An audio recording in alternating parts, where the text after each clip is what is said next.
difficult to deal with. So again, if you put the money on the table, whatever they're looking at, then you could do a thing. I'm taking Nkunku, but for me, Nkunku falls into the João Felix and the Dybala thing in that for quality they come in, but what are they? Are we bringing man in to play number 9? Respectfully, I see he's developed and he's scoring goals and he's wavy. But and to be fair, Emre said bring him to the Emirates them times when Emre was here, but no one was screaming for. Fair enough, if he was involved in the football circuit, he might have been, but no one was screaming Nkunku false 9. They were screaming midfield. So is it a false 9 thing for him in his career moving on? You know, again, at his age, he's still developing himself. Are we bringing him here to be a number 9? And then you do anything else, or is he a centre mid with the ability to? And as much as I'm on João Felix, again, just focus on the skill set. João Felix, or Dybala, my man and Nkunku, if these things could happen, this is what I'm saying. And I think we're kind of in a position, while I would love them all, and I wouldn't be against it clearly, you know, is it worth just, okay, let's find someone whose job is to score goals first thing first, and number 8, you're a number 8 first, anything else? Because I do think at Arsenal, in football in general, the lines get blurred, and at Arsenal, the lines get blurred a lot. Like even Thomas Partey, man, was saying he can play more advanced, he could do this, he could do that. The man's a 6. Anything else does is a bonus. The man's a 6. Some guys in certain times we just need, because and really at the age we're at now, let's just allow people to focus on what they're good at, and then we can start developing. Of course, you know, things like Saka being able to play on the left and the right, Smith Rowe in a couple of roles, Martinelli, etc. These things need to happen, but a lot of these guys are still defining themselves. And for me, if you're going to do that, especially where Dybala and João Felix, because of the outlay João Felix is going to be, if you're going to spend their monies there on what is essentially a champagne player, everything else within our system has to come in, has to be spot on. And as good as we've been and we're making progress, we're moving on and things like that, is that necessarily the case, man? Big up DG. Saw a report Kessie completed his medical for Barca, Rafinha next. They're moving mad. Telemans, as I said, I'm not against it at all, man, but he seems like he's not necessarily on joining us. He's on doing everything, really. You listen to a lot of offers, really. Man said Arsenal should sign Zlatan.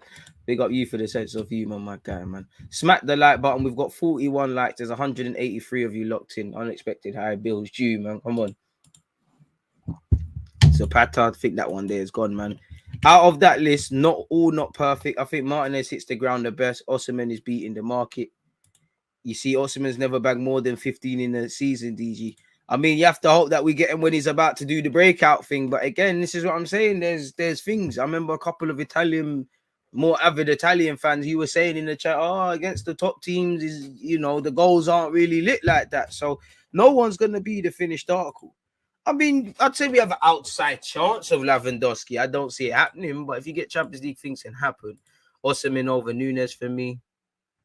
Whilst all of the Arsenal football channels taking the week off, a real G still putting in work on a Sunday. I don't know about none of that, my guy, but I appreciate that. I mean, I think even Champions League is on my birthday, April the 13th. We'll be here doing live streams for that, man. You know, we keep doing what we're doing.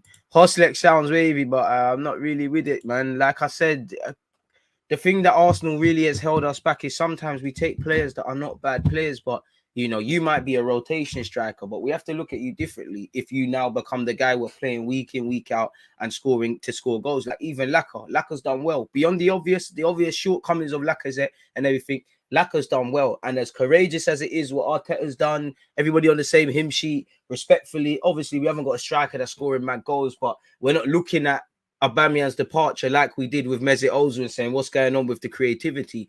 As much as it's courageous, really, we're relying on 2 strikers between them with 4 Premier League goals. That's not to criticize them. That's literally to state the obvious. So if it gets to a case where we might not have Saka or whoever who are still developing the asset of scoring goals, we might just need our strikers to do their jobs. That's what I keep saying. Sometimes in football, we're just going to need our strikers to do their jobs. As much as we talk about playing out from the back and all of this, defenders just need to defend, and goalkeepers might just need to catch a ball. Like, no matter how much the game develops, the fundamentals still stay here. You know, the game's changed a lot in 100 years, 50 years or whatever. But one thing still remain. If you still want to be a good footballer, you still need to play with your head up. The best footballers still do things in less touches. All depends how you look at these things, man. Keep running up the like button, people. Appreciative to everybody tuning in. Let's make some timestamps as well. Arsenal forward.